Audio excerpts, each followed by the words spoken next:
Genesis Kabanatang 1 versikulo 1 hanggang 31. Nang pasimula ay nilikha ng Diyos ang langit at ang lupa. At ang lupa ay walang anyo at walang laman, at ang kadiliman ay sama sa ibabaw ng kalaliman, at ang Espiritu ng Diyos ay sama sa ibabaw ng tubig. At sinabi ng Diyos magkaroon ng liwanag, at nagkaroon ng liwanag. At nakita ng Diyos ang liwanag na mabuti, at inihiwalay ng Diyos ang liwanag sa kadiliman.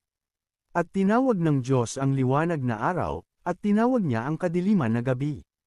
At nagkahapon at nagkaumaga ang unang araw. At sinabi ng Diyos, magkaroon ng isang kalawakan sa gitna ng tubig, at mahiwalay ang tubig sa kapwa tubig. At ginawa ng Diyos ang kalawakan, at inihiwalay ang tubig na nasa ilalim ng kalawakan, sa tubig na nasa itaas ng kalawakan, at nagkagayon. At tinawag ng Diyos ang kalawakan na langit. At nagkahapon at nagkaumaga ang ikalawang araw. At sinabi ng Diyos, mapisan ang tubig na nasa silong ng langit sa isang dako, at lumitaw ang katuyuan, at nagkagayon. At tinawag ng Diyos ang katuyuan na lupa, at ang kapisanan ng tubig ay tinawag niyang mga dagat, at nakita ng Diyos na mabuti.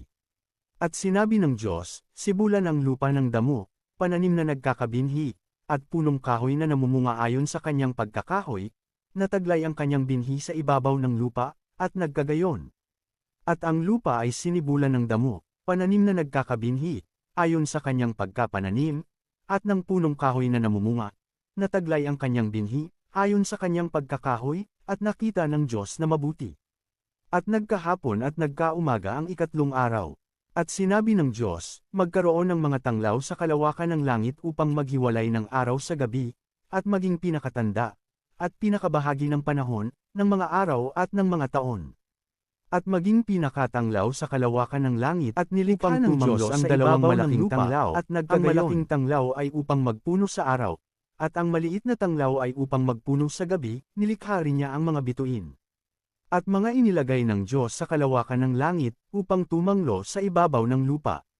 At upang magpuno sa araw at sa gabi, at upang maghiwalay ng liwanag sa kadiliman, at nakita ng Diyos na mabuti. At nagkahapon at nagkaumaga ang ikaapat na araw. At sinabi ng Diyos, bakalan ng sagana ang tubig ng mga gumagalaw na kinapal na may buhay, at magsilipad ang mga ibon sa itaas ng lupa sa luwal na kalawakan ng himpapawid.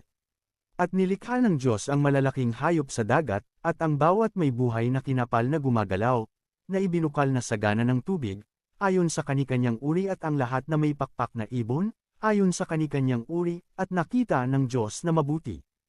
At mga binasbasa ng Diyos, na sinabi, kayo'y magpalaanakin, at magpakarami, at inyong punuin ang tubig sa mga dagat, at magpakarami ang mga ibon sa lupa.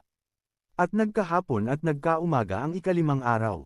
At sinabi ng Diyos, bakalan ang lupa ng mga may buhay na kinapal, ayon sa kanikanyang uri ng hayop at ng mga kinapal na umuusad, at ng mga ganid sa lupa, ayon sa kanikanyang uri, at nagkagayon. At nilikha ng Diyos ang ganid sa lupa ayon sa kanyang uri, at ang hayop ayon sa kanyang uri, at ang bawat umuusad sa ibabaw ng lupa ayon sa kanikanyang uri, at nakita ng Diyos na mabuti. At sinabi ng Diyos, lalangin natin ang tao sa ating larawan, ayon sa ating wangis, at magkaroon sila ng kapangyarihan sa mga isda sa dagat, at sa mga ibon sa himpapawid, at sa mga hayop, at sa buong lupa, at sa bawat umuusad, na nagsisyusad sa ibabaw ng lupa. At nilalang ng Diyos ang tao ayon sa kanyang sariling larawan, ayon sa larawan ng Diyos siya nilalang niya sila na lalaki at babae. At nakita ng Diyos ang lahat ng kanyang nilikha, at narito, napakabuti, at nagkahapon at nagkaumaga ang ika-6 na araw.